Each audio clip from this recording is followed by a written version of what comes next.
Alléluia. Falmeram-panao manaraka zao fotoam-bavaka moa izay arahanao miaraka amin'ny évangélique chaîne izao. Antsika moa dia miaraka ato anatin'ny 97.4 moa zany izay manaraka ny radio ary ianao ihany koa izay eto amin'ny Facebook dia falmeram-panao. Misaotra an'Andriamanitra tsika androany afaka manana fotoana indray eonana aminy afaka hiterasy hieno azy indray amin'ny alalan'ny mpanompony. Androany ihany koa dia makasitraka an'Andriamanitra afaka miaraka aminao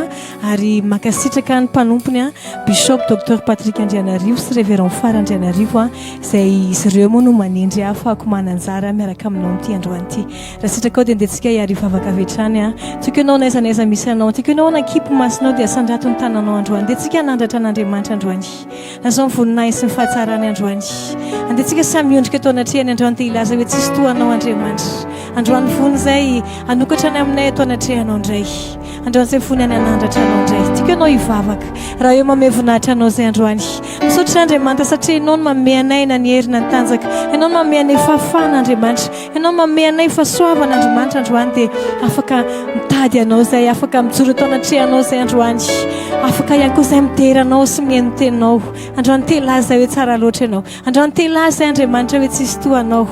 aminao ny ondrehan'ny aminay ara-manontolo androany aminao nanandratanay ny fideranay sy ny fanandratanay tanana androany satria ianao ilay avo indrindra mijoro atao anatrehanao izay anambara amin'ny fiderananao raha izao no voninahitry ny anaranao reriany Andriamanitra amin'ny anaran'i Jesosy Kristy. Halleluja, amen. Dia ataontsika ty hirty dia tikanao tena hira azy amin'ny fonao rehetra androany dia meo voninahitra Andriamanitra. Halleluja. Hanao ny tera ry mpanjakanay mitoera minifanainay miondrikeo atongotra ondray zay hanao ny tera sy azy mandraky izay hanao ny tera ry mpanjakanay mitoera minifanainay Tsika ilaza androany efa anao ny voninahitra sy ny tera mandrakizay nasitraka ao ihany amin'ny fonao rehetra anao ny tera hanao ny tera mitoera anatinay nazao miondrika atao anatrehanao indray izay androany. Halleluja. Hanao ny tera tsika ihany hanao ny tera hanao ny tera ry mpanjakanay mitoera minifanainay miondrikeo atongotra ondray zay amin'ny fonao rehetra irantsika farany menao azy ny voninahitra hanao ny tera hanao ny tera ry mpanjakanay mitoera minifanainay miondrikeo atongotra ondray zay hanao ny tera sy miondrikeo atongotra ondray zay miondrikeo atongotra ondray zay hanao ny tera miondrikeo atongotra zay androany miondrikeo atongotra ondray zay hanao ny tera sy azy mandraky izay toy iza mitera zany androany raha ianao no asandratra eto androany anaranao no iranay somay voninahitra satria ianao no mendrika an'izany Andriamanitra ianao no mendrika ny voninahitra ny tera ny haja sy ny saotra. Halleluja. Ny fiondrehana rehetra sy ny fanandratan-tanan'Andriamanitra aterinay ho anao androany fa anao ilay Andriamanitra ny lehibe sady mahagaga. Halleluja. Tsika ilaza hoe ianao no mendrika ny tera ianao no mendrika ny haja manandra-tanana izay androany ny fideranany anaranao naizanaiza misy anao dia asandrato azy ny tananao mendrika ny tera sy ny haja manandratana ny isay iterany anaranao mendrika ny tera sy ny haja manandratana ny isay iterany anaranao fa lehibe ianao manao fakaka ndehibe fa tsy misy tohanao tsisy nairay aza fa lehibe ianao fakaka ndehibe fa tsy misy tohanao tsisy tohanao tsisy tohanao tompo dia tsy kiarahira hoe mendrika ny terenao mendrika ny tera lasa hoe sy ny atsy sy ny atsa manandratana ny izay iterany anaranao mendrika ny tera sy ny atsy sy ny atsa manandratana ny izay iterany anaranao dia samy ilaza androny lehibenao na lay manao fakaka ndehibe halleluia izao zany androany manao fakaka ndehibe fa tsy misy tohanao tsisy nairay azy tsisy nairay aza lehibe ianao manao fakaka ndehibe fa tsy misy tohanao tsisy tohanao tompo fa lehibe ianao lehibe ianao manao fakaka ndehibe fa tsy misy tohanao sa hoe tsisy nairay azy halleluia tsisy nairay azy lehibe ianao manao fakaka ndehibe halleluia fa tsy misy tohanao etsika hoe tsisy tohanao tompo tsisy tohanao tompo tsisy tohanao tompo tsisy tohanao tompo tsisy tohanao tompo sandra toazany tananao androany lasa hoe anao le avo indrindra lasa hoe anao le mahery anao le mpanjaka le mendrika nomenany voninahitra mandrakizay androany mikoaka aho androany tia anazy anao fotsiny izay andriamanitra anandratananao anao sy ideranao fa anao le avo indrindra sady mahery halleluia mampiondrika any aminay rehetra izay androany halleluia teranao le mahery aho iteranao lay mahery aho misandratraviny anaranao iteranao lay mpanjakao lehibe sy masina ianao ndia iray antsika miteranao le mahery aho halleluia azo hoe misandratraviny anaranao misandratraviny anarana teranao le mpanjakao ilaza hoe fa lehibe sy masina ianao lehibe sandratroanao tanako sandratroanao to hiterako ny anaranao tanako sandratroanao hiterako ny anaranao mekokao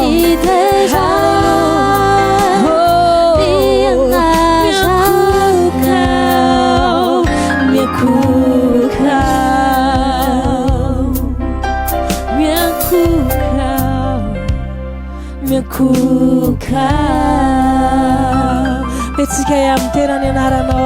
fenao lay mahery sady avo indrindra hiteranao lay mahery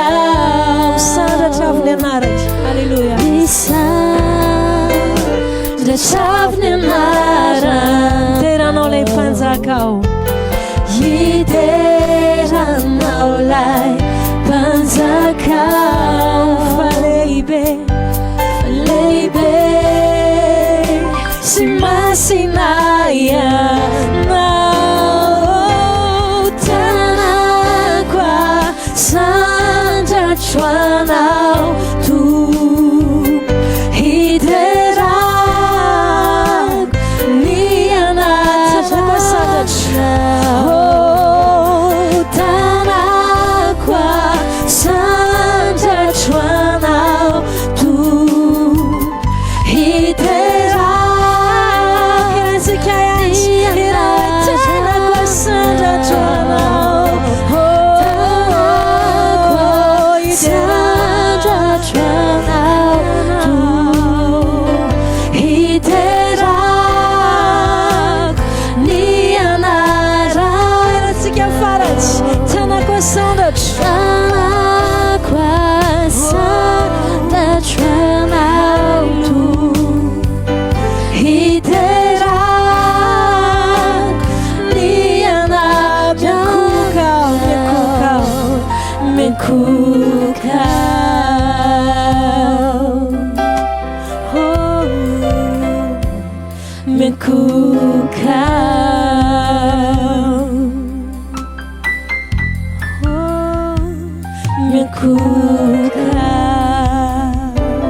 Halleluja voninahitra ho an'Andriamanitra irery any satsika dia anaraka ny fandarana manaraka to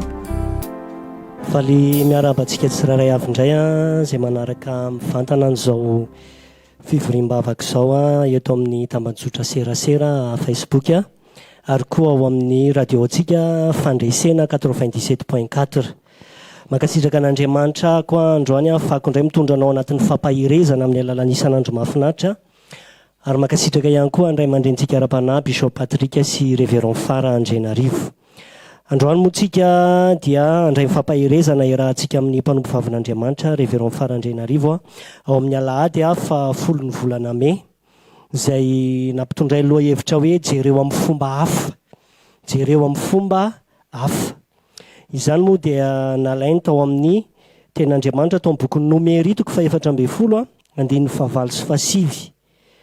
ozy izy hoe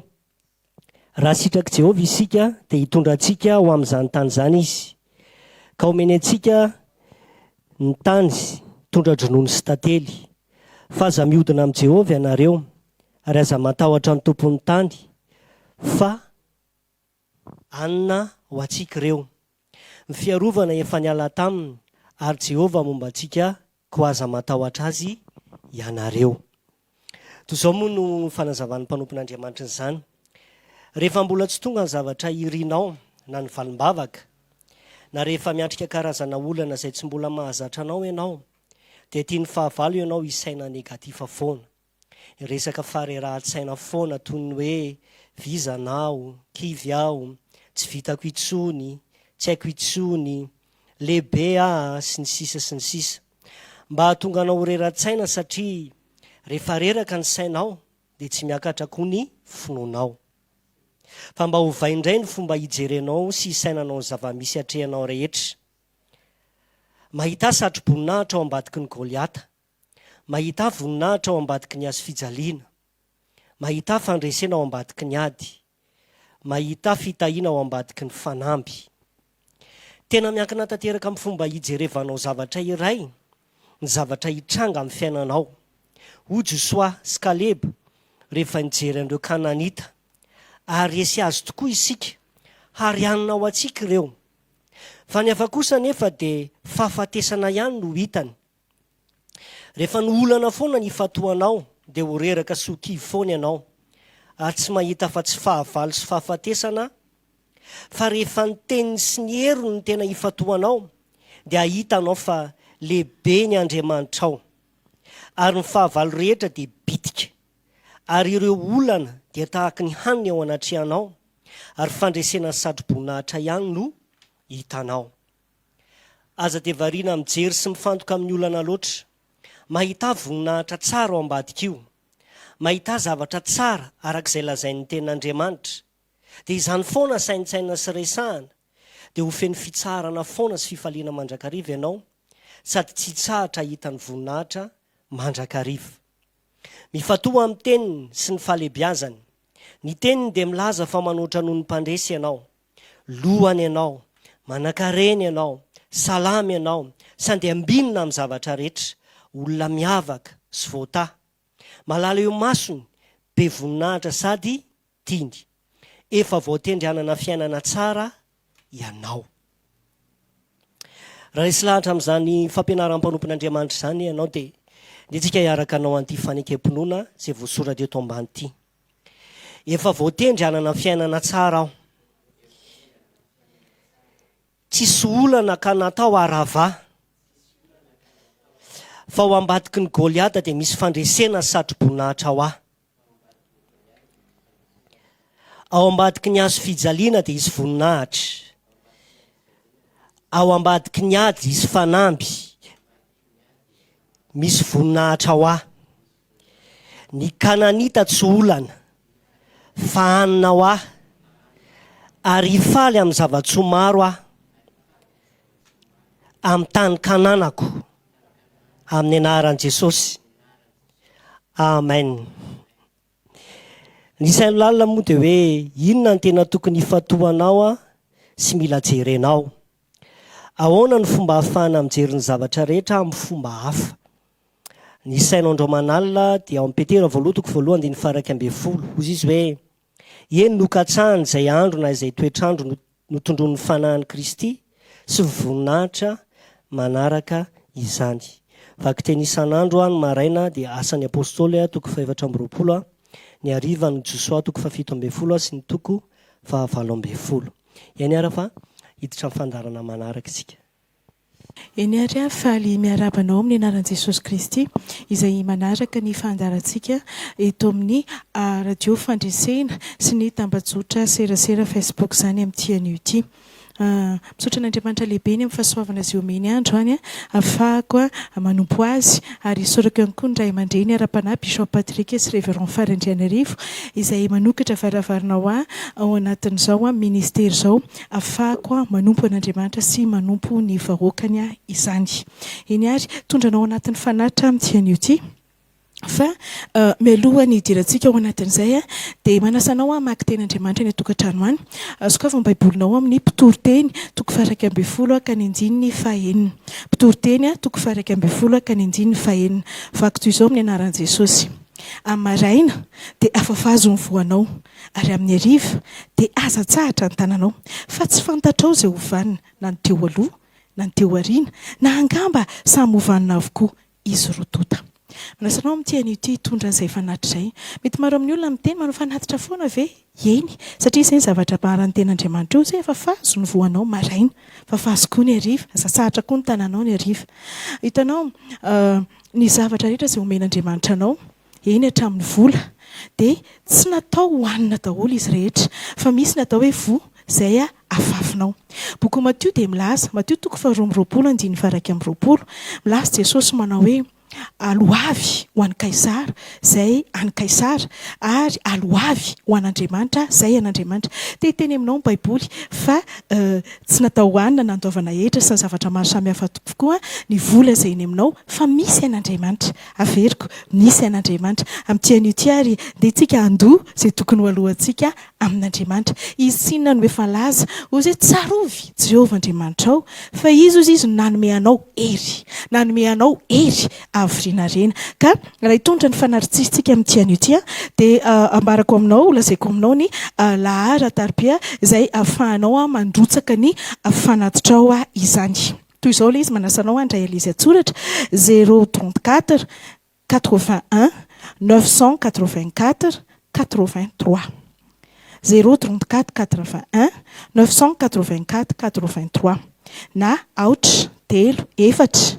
valo ray sivy valo efatra valo telo. Faharoa mbola telma ihany 034 85 604 04 034 85 604 04 aotra telo efatra valo dimy enina aotra efatra aotra efatra. Misy ihany koa ny Airtel izay ahafahantsika mandrotsaka an'izay 03302 092 30 03302 092 30 aotra telo aotra roa aotra sivy roa telo aotra. Ary ny farany dia ny orange zany izay ahafahantsika mandrotsaka an'izay fanatra izay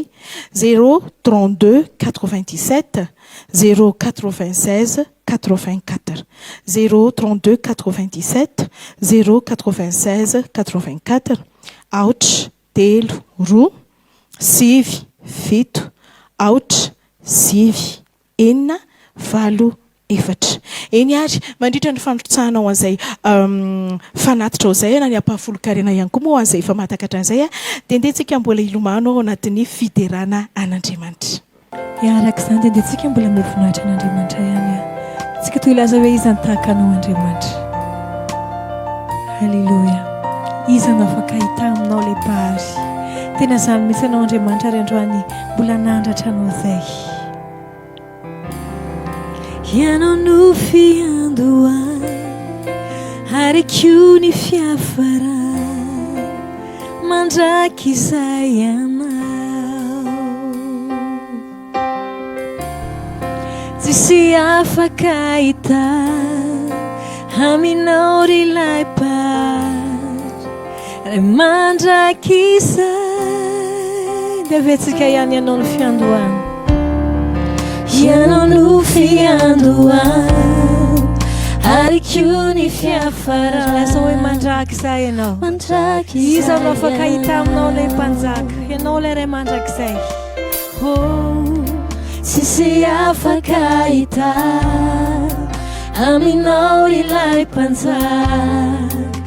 ray mandraky izay. Ny ranay sy ny rivotra iainanay. Ny ranay sy rivotra iainanay dia anao daholo tompony rehetra hideranao hikampifaly irawe.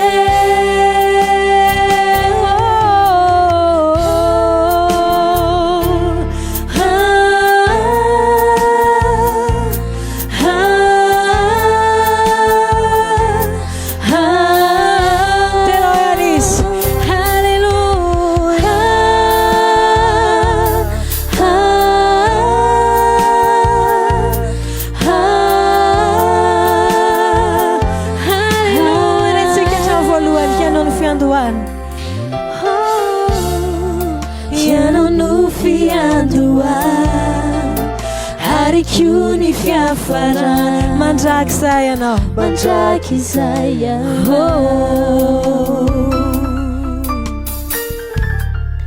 Tsisy afaka hita aminao ilay mpanjaka Andra mandrakizay liranay sy ndrivotriananay miriranay sy rivotriananay dia anao dao tompony rehetra hiteranao hikampifaly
eny ary marina loatra zany hira etsika miderany tompo zany fa ny rivotra ianantsika tokoa dia avy amin'Andriamanitra, ny hery sy ny tanjaka dia avy amin'Andriamanitra. Sorantsika ny anara zany dia koa tsika isotra azy amin'ny tian'ity tamina fahatsika nitondra ny fanatra teo anatrehan'Andriamanitra, andehantsika andena ny voza evina fafintsika teo amin'ny alalan'ny vavaka amin'ny tian'ity, ary isotra n'Andriamanitra sahady satria izy dia marina amin'ny teny. Sotra sahadsika ny amin'ireo vokatra izay ho raisintsika izany. Rainay tsara indrindra zay ny an-danitro, tena mame voninahitra ianaranao zay ary misaotra ny ianaranao zay Tompo, satria ianao tokoa Andriamanitra no manome voa ny mpamafy. Misaotra Andriamanitra satria ianao no manome anay hery tanjaka, ianao Andriamanitra manome anay hery aviriana rena, ary na dia koa ary zany rehetra zany raha tsy nomenao anay ny fahasoavana afaka amafy Andriamanitra dia tsy mba afaka nanao izany zay ty amin'ny tian'io ity, fa makasitraka anao fa menao anay ny fafana mamafy Andriamanitra eto amin'ny tany tsara, tany lonaka, dia tsy inona fa eto amin'ny fanjakanao izany. Misaotra sahady ny amin'ny vokatra rehetra satria Andriamanitra manamarina ny teninao ianao, fa fotoana izay Andriamanitra mamafy ary mandena ny vokatray dia ianao ilay Andriamanitra mampitombo. Akasitraka indrindra ny amin'ny valim-bavaka rehetra any amin'ny fiainany tsiraray avy, akasitraka indrindra ny amin'ny vokatra rehetra amin'ny lafim-piainanay tsiraray avy. Voninahitra iray dia aterina ianao amin'ny anaran'i Jesosy Kristy. Misaotra Tompo. Amen. Eny ary melohan'ny hidirantsika eo anatin'ny fandraisantsika ny ten'Andriamanitra izay hoentin'ny mpanompon'Andriamanitra, dia ndentsika mbola hiakohaka amin'ny tompondray amin'ny tian'io izany. Tsika mbola hiary ilazana eo lehibenao Andriamanitra, masina loatra ianao androany ary androany mbola miondrika izay. Halleluja. Dia tsika ilaza hoe masina ianao tompontsy to, tombontsoa anay miteranao androany. Halleluja. Masinianao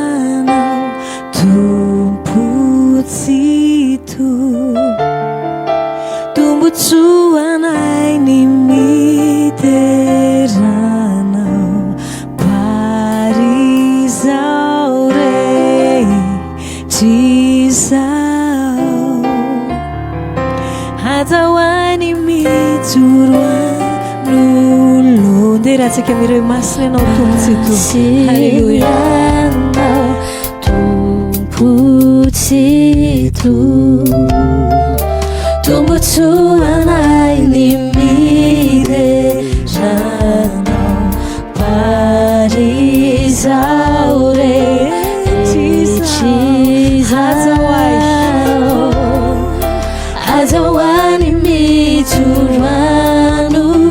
lonao, amy foko rehetra no anatratako ny feo, ilaza fampanjakanao foko rehetra, amy foko rehetra no anatratako ny feo,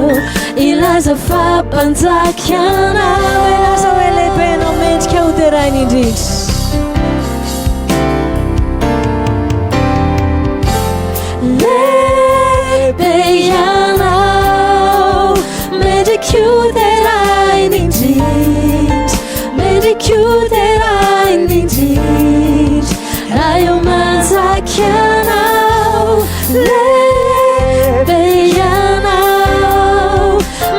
chiuderai l'indrindra, mentre chiuderai che le belao raio manzacchiamo lei beiana,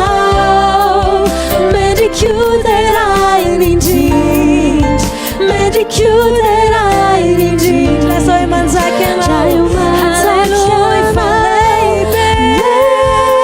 beiana, mentre chiuderai l'indrindra, mentre chiuderai l'indrindra, raio manzacchiamo. Alleluia. Isika naraka ny ten'Andriamanitra zay rahantsika amin'ny docteur Bishop Patrick Andrianarivo tompoko. Dia faly miarabantsika rehetra indray ny tenako amin'ity an'io ty. Miarabanao zay manaraka amin'ny Facebook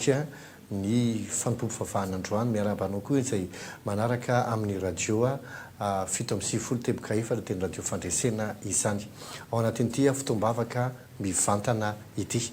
Milohan'ny rosotsika amin'ny ten'Andriamanitra dia hivavaka aloha isika. Fanamasinao amin'ny fifaliana tanteraka ny isorana ianao androany satria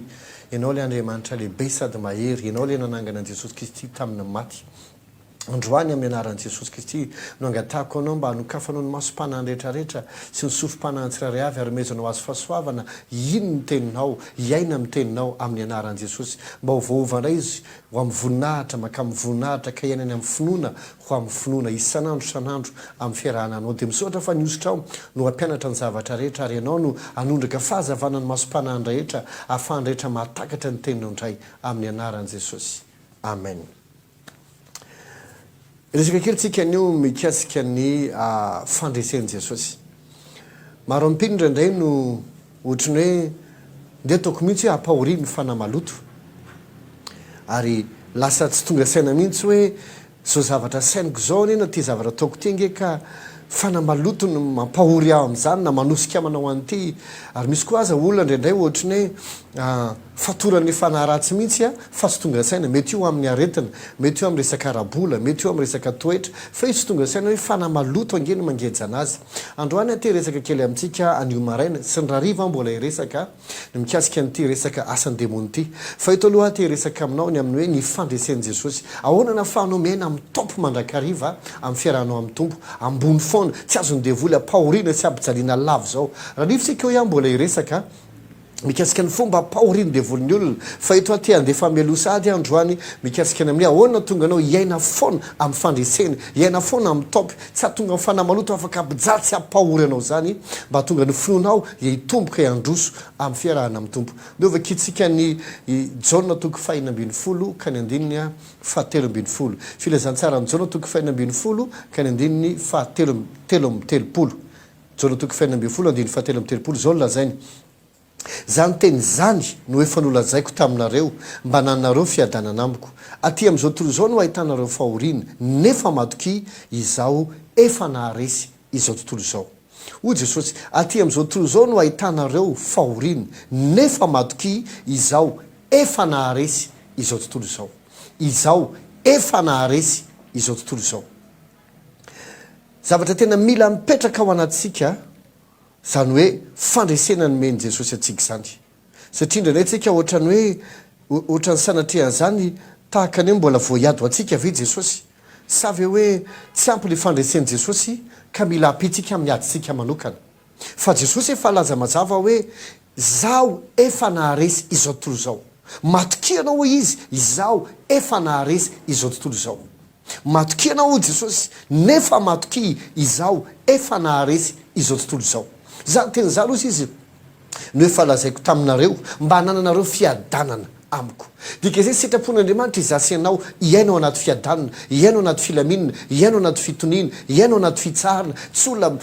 misavoritaka lavana, mikorotana lavana, saritahotra lavana, mitebiteby lavana, na be fanahina lavana, mitoditody foana. Tsy ohatry zany ny sitrapon'Andriamanitra ao atsika. Ny sitrapon'Andriamanitra ao atsika dia hoy Jesosy hoe ny hanananareo fiadanana amiko. dia zao ny teneny zany efa nilazaiko taminareo dikan'izay efa niteny tompo ary mbola mamerina aminao izy androany mba hiverenanao iainao anaty fiadanana iainao anaty fandresena marina fo jesosy eto hoe aty amin'izao tontolo izao no ahitanareo fahoriana tadio fa jesosy tsy niteny manao hoe aty amin'izao tontolo izao no azahoanareo fahoriana fo izy hoe ahitanareo fahoriana dikan'izany mahita ianao fa tsy voatery miaritra aminao le izy io hitanao mihitsy karaza-pahoriana be da be mahazony olona aretina fikorotanana fiainana fikorotanana arabola ara-pitiavana vady maditra zanaka maditra asa misavoritaka fifampisaviana fifampialonana fifandravana fifamonona fifakalana zany hitrany daholo fitiavatena avinavina sy ny filany ratsy rehetra hitanao hoe ty amin'izao tontolo izao zany fa jesosy tsy niteny hoe aty amin'izao tontolo izao no azahoanao fahoriana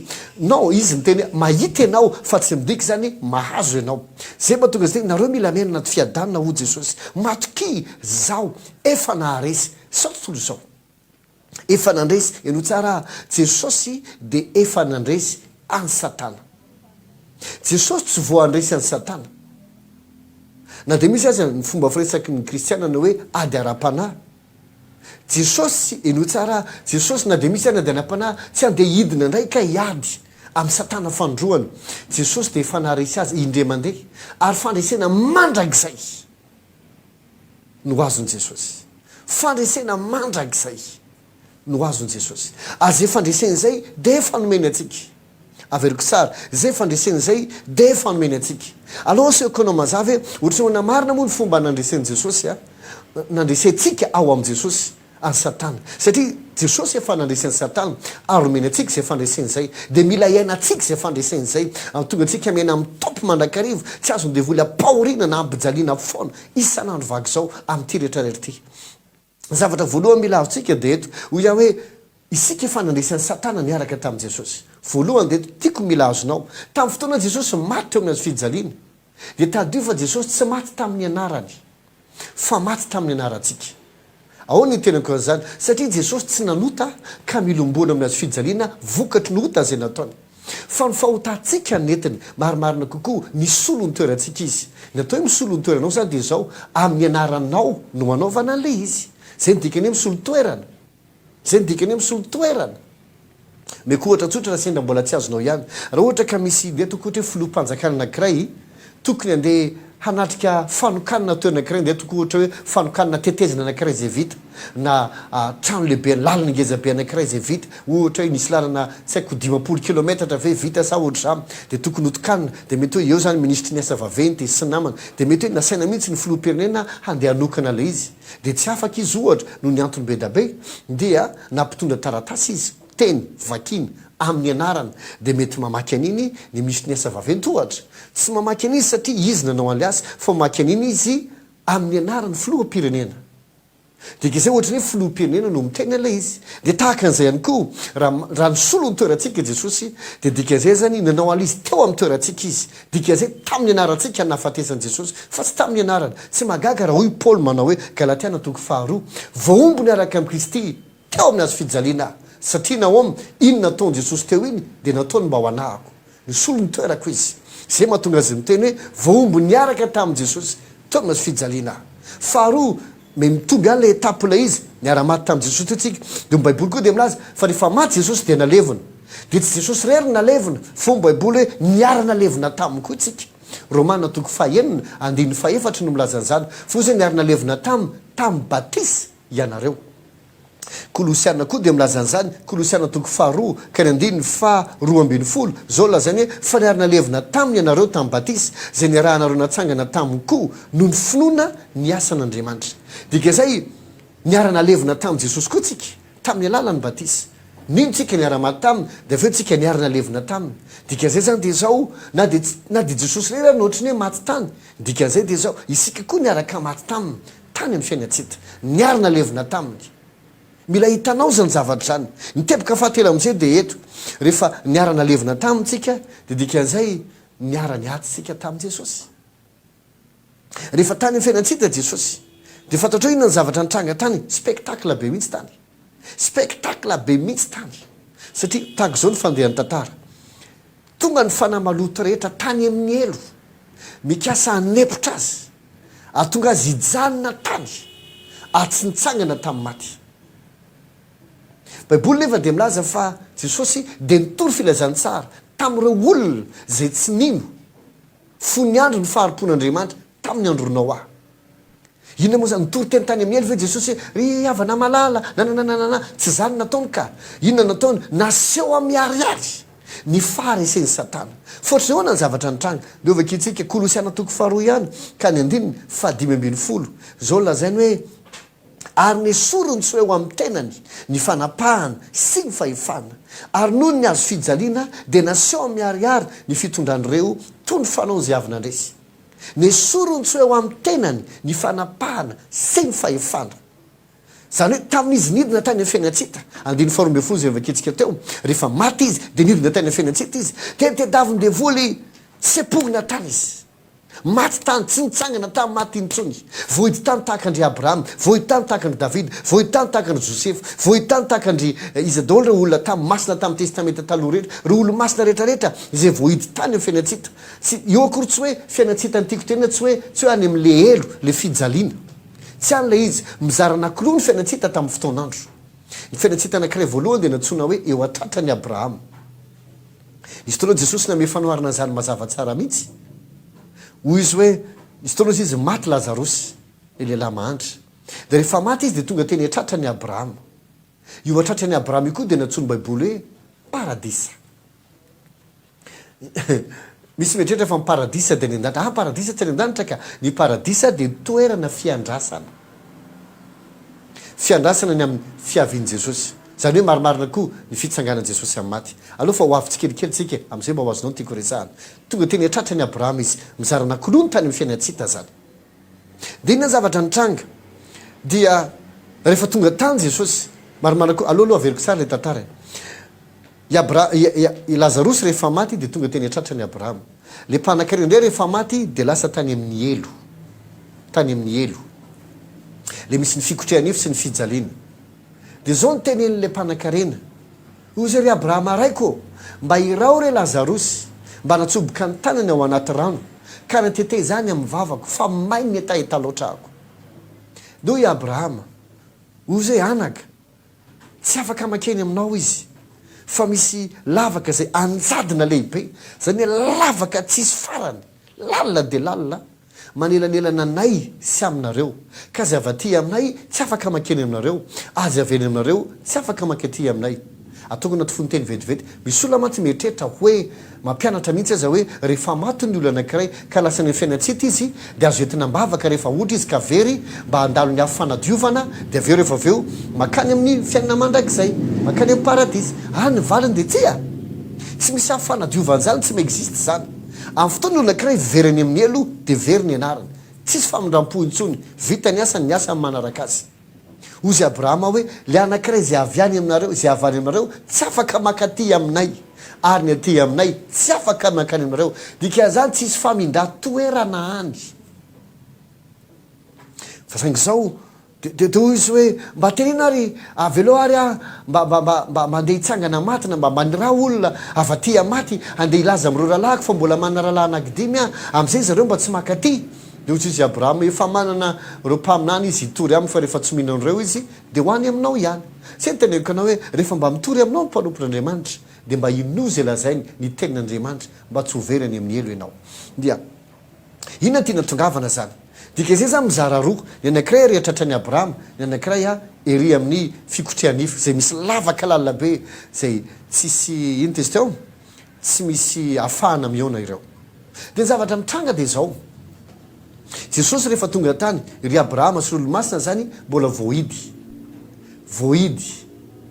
Io le ambara filazantsara Luka hoe nitory namoaka ny filazantsara Luka 2:4 nidina tany izy hitory fandefasana ho an'ireo babo. Nitory ny filazantsara tany izy. Dina nataony namoaka an'ireo olona maty ireo olo-masina ireo hitsangana tamin'ny maty. Jesosy koa dia isan'ny nidina tany ary ny tedavin-devoly tsy ho tafatsangana maty izy fa adiny tany. Oly Kolosiana 2:2 hoe nesorony tsy eo amin'ny tenany ny fanapahana sy ny fahefana dia naseho amin'ny ariary ny fitondrany an'ireo. Dikan'izay zany dia tahaka an'izao ny fahefana sy fanapahana zay nanana ny devoly nentina nanidinan'ireo olona masina rehetrarehetra niaraka tamin'i jesosy tsy hitsangana tamin'ny maty dia nalainy jesosy zany avaiza moa ifahefana sy fanapahana io moa ve andriamanitra name fahefana sy fanapahana ny devoly hanapaka tany reo olona zay maty tamin'ny fotoanandro tsy hitsangana amin'ny maty ny valindea tsia ny bokyny salamy fahavalo dia milaza ary amin'ny andininy faefatra sy ny andininy fahadimy salamy fahavalo hoy izy hoe inona moa ny olona natsiarovanao azy na ny zanak'olombelona amanginao azy fa efa nosatroanao voninahitra izy dia nomenao fanapahana anjaka amin'ny asa ny tananao rehetra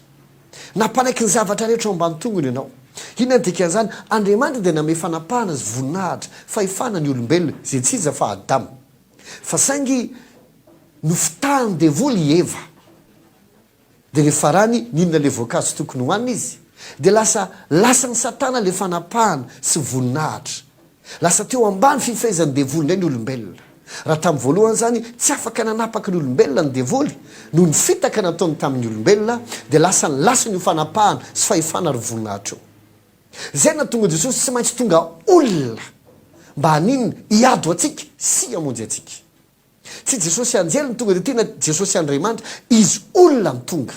marina fa sady andriamanitra izy fa tsy maintsy tonga olona izy tahaka ny hoe itsika zao malagasy nandevozy ny frantsay dia na inonina mety hoe fangatahany gasy fanampiana na avy amin'ny vietnamiama na amerikana na anglisy na finekafa dia tsy afaka hahita fanafahana mihitsy ny gasy raha tsy ny gasy ihany no niady tamin'ny frantsay dia ny gasy no niady na tonga ny gasy nahazo fahaleovatena minao fahazonao tiako resaha dia tahaka izay koa tsy maintsy olombelona no niady tamin'ny satana nazahoana zay fanapahana sy fahefana zay na tonga jesosy tsy maintsy tonga olona nidina tany amin'ny fiainatsika izy dia niady dia nalainy ireo fanapahana sy voninahitra ireo dia nasao miariary ny fitondrany an'ireo nasao miariary nitsangana tamin'ny maty izy ary rehefa nitsangana tamin'ny maty izy dia niary natsangana taminy avokoa ireo olo-masina zany hoe izy aloha no tsy maintsy nitsangana voalohany araka nyvolazan'ny filazantsara ny mateo rehefa nitsangana jesosy dia nitsangana tamin'ny koa rehefa aveo reo olo-masina rehetrarehetra dia nandehandeha teo jerosalema izy ireo izy araka nyvolazan'ny filazantsara ny mateo nandehandeha teo jerosalema reo olo-masina rehetra ary rehefa nakarina tany an-danitra jesosy bokyny daniela dia laza faminanina ozy indro nahita tahaka ny zanak'olona misy rahona be mitondra azy miakatra inona le rahoan'ireo tsy nareo fa le voalazan'ny bokyny hebreo reo vavolombelona rehetrarehetra zay tsy iza ny vavolombelona izany fa reo olo-masina fa izy zay nitsangana tamin'ny maty tsy nijanona ntsony izy tany atratra ny abrahama fa nakarina ny an-danitra avokoa reo le vahoaka be tahaka ny rahoana niaraka tamin'i jesosy nakarina ny an-danitra zay mahatonga anao mahen'olona mijoro vavolombelona hoe nahita ny abrahama tany an-danitra nahita ny paoly apôstôly tany an-danitra satria nahoana amin'izao fotoana izao tsy midina ny amin'ny toeram-piandrasana ntsony ny olona rehefa maty indrindra ny kristianina zany fa tonga dia miakatra ny an-danitra satria efa tsisy fanamalo tsy vitany devoly ntsony no miazona ny olona any efa resy ny fahafatesana io ny fahavalo farany tsy maintsy resaina ary resy mandrakizay satria nahoana no lazaina hoe resy mandrakizay satana ny antony dia satria jesosy tsy niverina maty intsony ary velona mandrakizay izy dika izay tsy vitany devoly intsony no hoe niazona an' jesosy tamin'ny fahafatesana na namerina an' jesosy tamin'ny fahafatesana velona mandrakizay izy dikan'izany vita resy mandrakizay le fahavalo farana le nanana ny hery farana dia ny devoly zay tsinona ny herina fa ny fahafatesana satria jesosy velona mandrakizay dika izay mandrakizay ny fandresena dika izay mandrakizay koa ny faharesen'ny satana satria io no fahavalo farana tsy maintsy raisana minao fazonao ny zavatra resaha tsangana tamin'ny maty izy dia nakarina an-dana isika mpindra toka ho faty melohana tonga avan' jesosy dia tsy midina ny mitoerana fiandrasana intsony isika le nitratra ny abrahama le antsoina hoe paradisy fa tonga dia any an-danitra any amin'ny fiainana mandrakizay miaraka amin'ny tompo isika any no misy atsika inona tiaka tongavana amin'izany dikan'izany dia izao raha toy jesosy ka nandresy any satana naka ny fanapahana sy ny fahefana satria reo no nitokiny devoly reo ny eritreretany fa mahery vaky izy satria tsisy nitsangana davida tsy navita nitsangana tamin'ny maty na dia mpamina ny goavana azy i abrahama tsy navita nitsangana tamin'ny maty na dia mpamina ny goavana azy izy teo samoela tsy nitsangana tamin'ny maty na dia mpamina ny goavana azy josefa dia mpamina ny tena lehilahy lehibe an'andriamanitra fa tsy nitsangana tamin'ny maty reo olo-masina fahiny rehetrarehetra raha tsy jesosy nidina tany amin'ny fiainatsika nanangana an'ireo tamin'ny maty fa tsy maintsy jesosy aloha nitsangana tamin'ny maty voalohany mba ho lamatoa maty izy rehefa zay dia nanaraka reo olo-masina rehetrarehetra araka ny farazavaiko anao teo baiboly dia milaza mazava tsara mihitsy fa tsy vitany hoe niarana levina tamin'i jesosy isika fa niarana tsangana taminy koa isika niarana tsangana taminy koa isika zay no voalaza ny tenin'andriamanitra raha mamaky tsika ny kolosiana toko voalohany ka ny andiny ny fahatelo ambin'ny folo dia izao lazainy kolosiana toko voalohany ka ny andiny ny fahatelo ambin'ny folo zao lazainy soratra masina vakiko vetivety amin'ny anaran'i jesosy hoy izy hoe sady nahafaka atsika tamin'ny fahefany maizina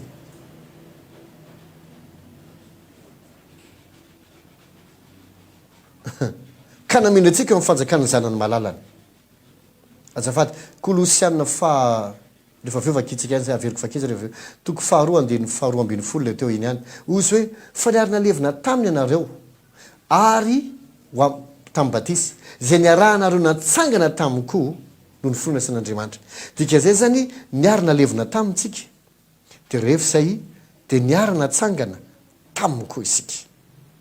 niarina levina tamintsika dia niarana tsangana taminy koa isika niara maty tamin'i jesosy tsika niarana levina tamin'i jesosy tsika niarana tsangana tamin'i jesosy tsika ary nga vitan'izany niarana petrany amin'i jesosy any an-danitra isika mbola ity tsika zao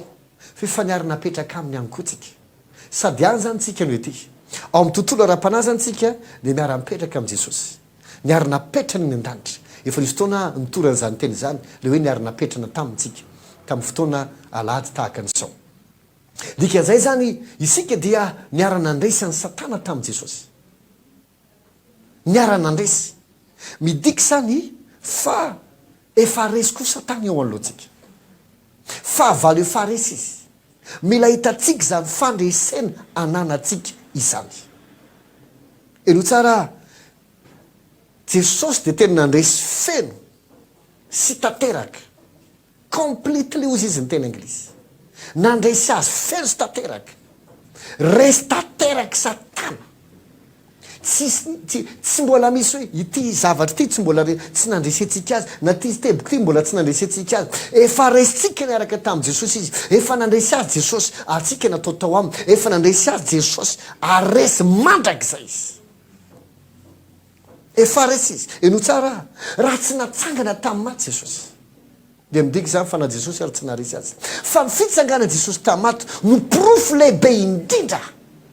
fa resy tanteraka satana rava tanteraka ny fanapahany sy ny fanjakany zay napetrany tamin'ny olombelona ary efa napetraka andriamanitra eny ambonitsika ambony fanapahana ambony fanjakana ambony hery sy ny fahefana niarina tsangana tamin'i jesosy tsika dia niarina petraka ny aminy any an-danitra io zany mila hitanao fa ianao io tsy olona mbola azony devoly ampahoriana tsy olona azony devoly abijaliana tsy olona azony devoly asiana karazana retina tsy karazan'olona mbola azony devoly atao an'ity rehetrarehetra ity ny mahatonga azy manao an'izany dia satria tsy fantatrao ny marina dia ararotiny devoly ny tsy fantaka ranao fa efa nandresy azy ianao efa naharesy azy ianao niarina levina tamin'i jesosy ianao ary niarina tsangana taminy ny fitsanganan'i jesosy tamin'ny maty no profo lehibe indrindra fa tsy naharesy an'ny satana izy tsy possible ho an'i jesosy no nitsangana tamin'ny maty raha tsy naharesy an'ny satana izy fa ny fitsanganany tamin'ny maty no profo fa resy tanteraka satana resy tanteraka resy tanteraka rava tanteraka tsy nahazo nazy intsony velona mandrakizay jesosy halleloia miparalizeny jesosy mihitsy ny elo tsy nahavita intsony ny fiainatsita sy ny elo eno tsara ny fiainatsita tsy hoe toerana fotsiny ny fiainatsita koa dia fanamaloto baiboly dia milazan'izany hoy zay ary nahita ny fiainatsita ny taingina sovaly atsatra dika zany ny fiainatsita koa dia tsy hoe toerana fotsiny fa fiainatsita koa dia anjely ny fahafatesana misy ny antsony hoe anjely ny fahafatesana misy koa ny antsony hoe anjely ny fiainatsita samy efa noreseny jesosy ny devoly sy ny firongony efa resy no zany nizaniza milaza azy ho mpamosavy mahery eny aminareo any nizaniza mpanao fanafody milaza azy ho dadana nizaniza milaza azy ho manina fahefana sy ty rehetrarehetra ty eno tsara ny fahefana zay nomeny jesosy atsika ny hery zay nomeny jesosy atsika dia lehibe lavitra sy ambony lavitra noho izany rehetrarehetra zany tsy tokony atahotra devoly ianao tsy tokony atahotra mpamosavy ianao tsy tokony atahotra atakina fahavalonao satria lehibe lao anatinao noho zay amin'izao to zao mila iananao ny fandresena avy amin'ny fahatongavatsaina sy ny finoana zay efa nomen'andriamanitra anao zay efa nomen'andriamanitra anao ao filazantsara lioka toko faraky ambin'ny folo andiny faraky amin'ny roapolo sy hatramin'ny roa am'roapolo dia zao no lazainy ozy hoe ranomahery no mivonina amin'ny fiadiny dia miaro ny tranony dia tsy haninona ny fananana fa raha avo kosa ilay mahery no izy ka mandresy azy dia alay ny fiadiny rehetra zay nitokiny ary zay azony ho babo dia zarainy inona dikan'izany iza moa ilay mahery satana ilay mahery dia nivonina tamin'ny fiadiny rehetra izy fa zao volaza ny andiny faharoa amby roapolo fa avo kosa ilay mahery no izy iza ilay mahery no satana jesosy do izy hoe dia nandresy azy ka nalay ny fiadiny rehetra zay nitokiny ary zay azony dia nozarainy zay azony babo dia nozarainy dikan'izany satana dia nietrehitra fa izy dia tena ilay mahery fa jesosy ilay mahery no izy midina tany afiainatsita naka ireo zavatra zay nitokiny azondrao izy jesosy azondrao izy ny ten'andriamanitra azony ho babo dia nozarainy tamin'izy nomeny atsika indray zao ny anapaka ny anjaka am'izao fiainana izao nomeny fahasoavantsika mba anjaka am'izao fiainana izao nosatroany voninahitra isika nomeny fanapahana isika ny aranapetrany amin'i jesosy any an-danitra isika mila hitanao zany toeranao zany ary mila iainanao isan'andro any an-tompona ametran'andriamanitra anao tsy aty ananinaniny aty tsy aty ambambany aty ambony lavitra noho ny fanapahana sy ny hery sy ny fanjakana sy ny anarana sy zay zavatra rehetra tononona am'izao fiainana zao zay anarana rehetra tsy am'izao fa hatramin'ny ho avy any koa efa niaranapetrany amin'ny kristiany an-danitra isika mety izy ianao ahita mety izy ianao hijery avy any ambony fa tsy avy aty ambany miakatra fa any ambony midina mety izy ianao ahita fa efa salama ianao mety izy ianao ahita fa ambininy ianao mety izy ianao ahita fa mihoatra ny mpandresy ianao mety izy ianao ahita fa nytanany tompo dia mahery aminao mety izy ianao ahita fa jesosy dia ao aminao ary ianao ao aminy tsy isy fahavalo mahazo mampahory anao zany raha sanatrika misy fahavalo zao mampahory anao na aretina io na fikorotana-tsaina io na trosa io na farara-tsaina io na tahotra io toero zany ao anatin'izao fiboana confinement voalaza fa me mitombo indray ny marary mebetsaka nita tamin'ny tamatava tsy mahazo mivoaka ny daholo mihitsy ny zareo tao dinatek ray manontolo tsisy mahazo mivoaka ny tao ambady vy rehetrarehetra fa hoe misy ale aretina coronavirus dia misy nitsoka ny alavan'ny tamatava ndray fanakany atsirabe ndray dia bedabe ndray zaka mandeha dia manomboka miverina matahotra indray ny olona hoe fa hoana ihany izy ty tokony sososososo dia mipanika ny olona mamela iteny aminao mamela efa bedabe nge ny aretina talohan'ny corona zay namon'olona tahaka an'ireny hoe ebola reny tahaka an'ireny hoe palio reny bedabe ary hatramin'izao nge mbola misy sany fa manino ny corona ny dia tena indraindraina be loatra makady sy makaroa mbola betsaka ny aretina mamono mahafaty ary be lavitra zany matiny zany aretina zany eto amintsika ny corona ary mbola tsy nahafaty na olona ratsy kina moa mampatahotra anao apetrao fotsiny zay mety fiarovana rehetrarehetra ny sary vavanao apetrao manasa tanana amin'ny savony dia ajao ny elanelina ray metatra rehefa zay ny toromariki ny mpitsabo sy mpitondra fanjakana ajao fa tsolany zany tsy fahadalana kory manao an'izany fa indrena ny manao an'izany fa ambony zany rehetra tsy tokony atao hatry inininy ianao ary sanatria manafika anao nareta marary mihitsy ianao am'izao fotoana zao tena am'izay satana ampy zay nampahorinao ahako ampy zay nampijerenao aho tamin'ity aretiny ity mandidy anao miala ampy zay amin'ny vatako efa nozarainy jesosy amintsika ozy zay azo no babo dia nozarainy inona le azo no babo ny fahefana sy ny fanapahana ny fandresena sy ny voninahitra no ve dia mietreritra fa jesosy mbola mila voninahitra jesosy mbola mila fandresena non ho atsika nakany an'izany ho atsika nakany an'izany izy ny tompony voninahitra izy ny tompony fanapahana izy ny tompony hery izy rehefa teo adrayadray ary mbola hoe ho mandrakizay tsisy namorona izy ary tsy misy andimby azy mila atsika zany zavatra zany fa ny antony nakany le voninahitra maina io tsy hoe voninahitra andriamanitra nomeny atsika le voninahitra zay nomeny ny olombelona hoy ny salamo fahavalo hoe nosatroany voninahitra izy dia nomeny fanapahana izy dia navelony anjaka tsy zay ve ny tenin'andriamanitra tamin'ny adama tamin'ny voalohany ozy hoe manapaha manjaka amin'ny zavaboary rehetra amin'ny biby amin'ny azo amin'ny rano sy ny rehetrarehetra nomeny atsika ny anjaka dia nitedaviny dia voninalainy zany ary lasany zany fa jesosy efa naresy azy efa resy ny ota efa resy ny fahafatesana le fahavalo farany sady lehibe indrindra inona mbola tokony atahoranao ianao tsy ho faty zany fa ho velona ary any ambariny asan-jehova ianao tsy ho ravy zany ianao tsy higady zany ianao tsy ho potiky zany masaianao mino androany dia toerony devoly iaino le fandresena fanomenanao fa mihoatra ny mpandresy ianao ao amin'i kristy jesosy mihoatra ny mpandresy ianao jesosy dia laza zay mino any asa tokony ataony koa jesosy koa dia laza ozy hoe androka dia mini amin'ny anarako izy hiteny aviteny zay tsy mbola hainy izy andray mianarana izy ary na dia sotra ava mahafaty azy izy tsy ampaninina azy zany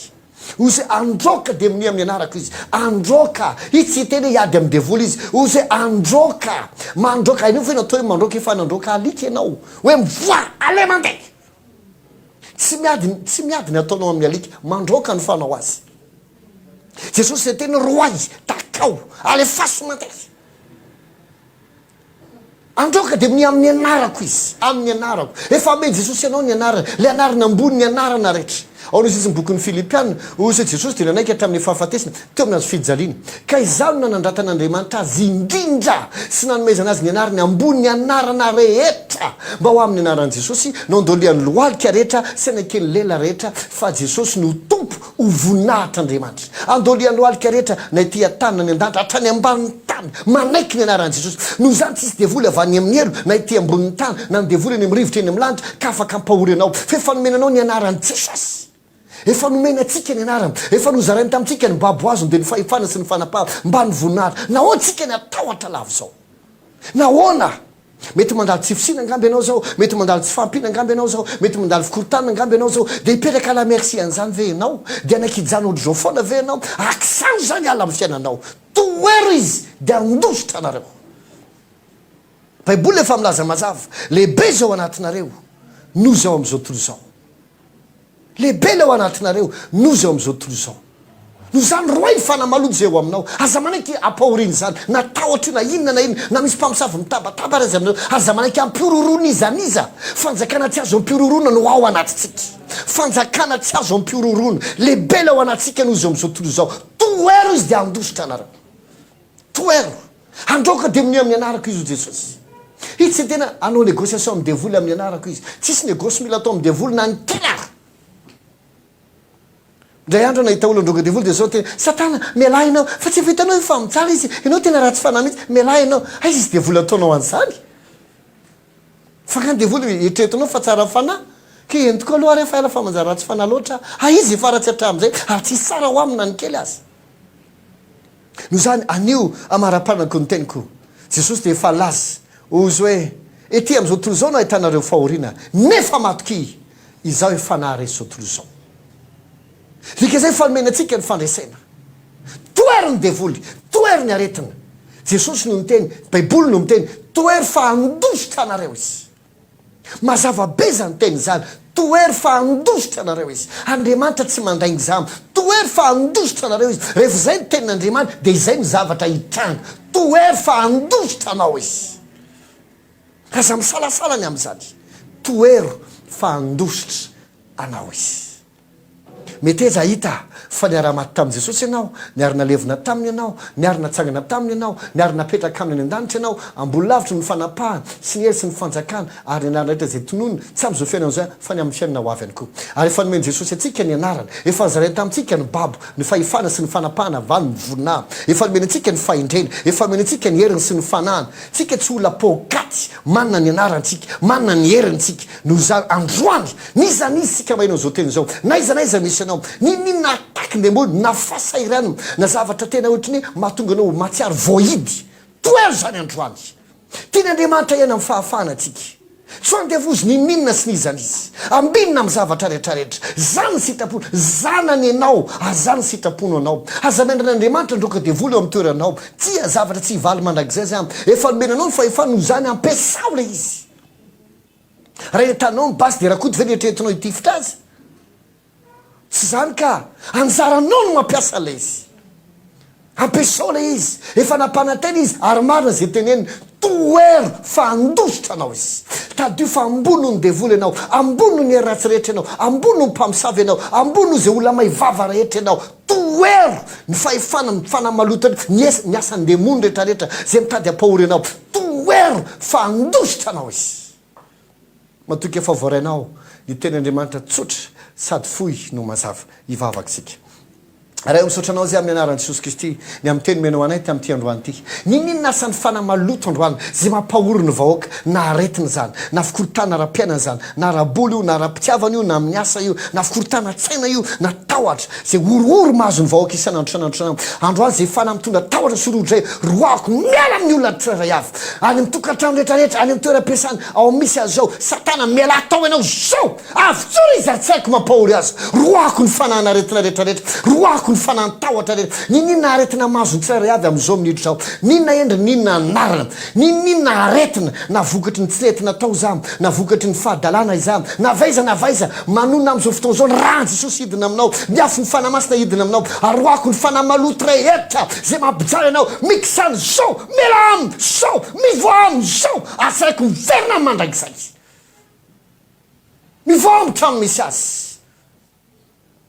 ninina fanamaloto ny rana atao maka endrika biby voloko faty zao amin'ny anaran'i jesosy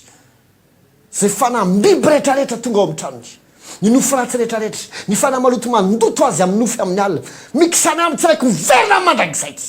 roako ny tahotra sy ny herin'ny fampisaviana rehetra potehako amin'ny rahan'i jesosy amin'ny anaran'i jesosy tsy ambinina amin'ny tsirairay avy ninina tahotra sororo mahazo anao mitsahatra zany zao amin'ny anaran'i jesosy manona ankehitriny amin'ny anaran'i jesosy nizaniza anabavy bevokaka hiteraka amin'ny anaran'i jesosy tsy misy complication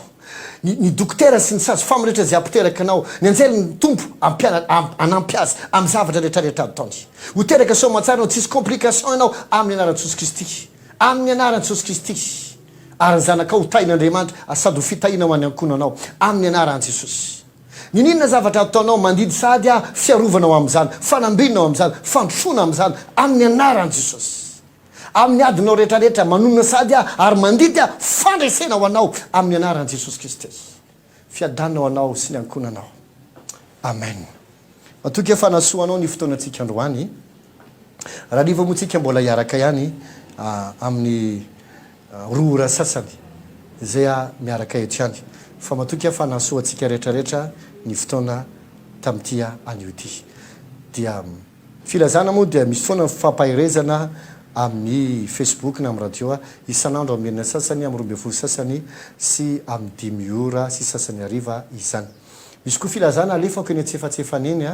dia tsara mihaino foana isika aza ovaina ny radio anao ajanony amin'ny 97.4 foana dia tahaka an'izay ihany koa mijereva foana ny actualité alefako amin'ny Facebook indrindray mandefa filazana sy ny tahaka an'izany ho antsika tsirairay avy fa dia izay ny fotoanantsika ivavakantsika marana fotoana raha eo misotranao zay amin'ny anaran'i jesosy kristy ny amin'ny fotoana menao any androany misotra ny amin'ny teninao misotra fa mameanay finono sy fahasahina misimisy hatrany zany hiatrika ny zavatra rehetra tsy manaiky tsony zay apaoriny demonia na amin'inona na amin'inona amin'ny anaran'i jesosy tsofokiranao ny tanany tompo ahery vaika aminao ny fanandriamanitra ahery vaika aminao ampianatra anao isanandro hitarika anao isanandro anoanao isanandro ary andriamanitra maty zay rehetrarehetra ilainao na hevitra na vola na olona na taratasy na inona mety ilaina na circonstance tsara apetiny zavatra rehetra manidy hirotsaka amin'ny fiainanao zany hietsika amin'ny fiainanao zany amin'ny anaran'i jesosy fiadanao anao sy ny ankonanao amin'ny aran'ny ray sy ny zanaka ary fanamasina amen